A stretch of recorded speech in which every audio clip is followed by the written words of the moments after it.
اعوذ باللہ من الشیطان الرجیم بسم اللہ الرحمن الرحیم۔ حضرت جابر رضی اللہ عنہ سے مروی ہے کہ حضور نبی اکرم صلی اللہ علیہ وآلہ وسلم نے فرمایا، طعام الرجل یکفی رجلین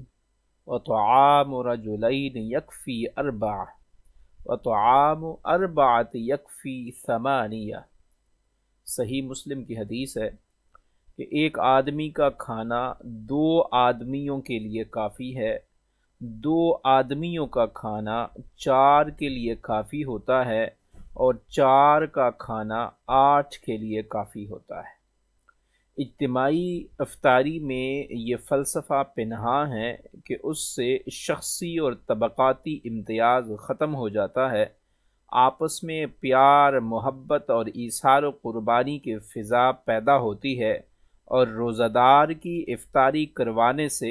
اللہ تعالیٰ اور اس کے رسول صلی اللہ علیہ وآلہ وسلم کی رضا اور خوشنودی حاصل ہوتی ہے۔ جیسا کہ حدیث مبارکہ سے ثابت ہے، حضور نبی اکرم صلی اللہ علیہ وآلہ وسلم نے فرمایا،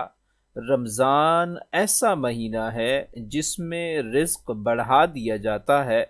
اور جو اس میں کسی روزہ دار کو افطار کروائے اس کے گناہ معاف کر دیے جاتے ہیں،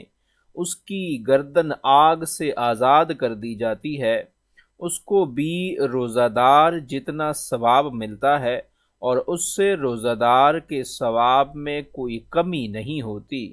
صحابہ کرام نے عرض کی، یا رسول اللہ صلی اللہ علیہ وسلم، ہم میں سے ہر ایک افطار نہیں کروا سکتا۔ آپ صلی اللہ علیہ وآلہ وسلم نے فرمایا،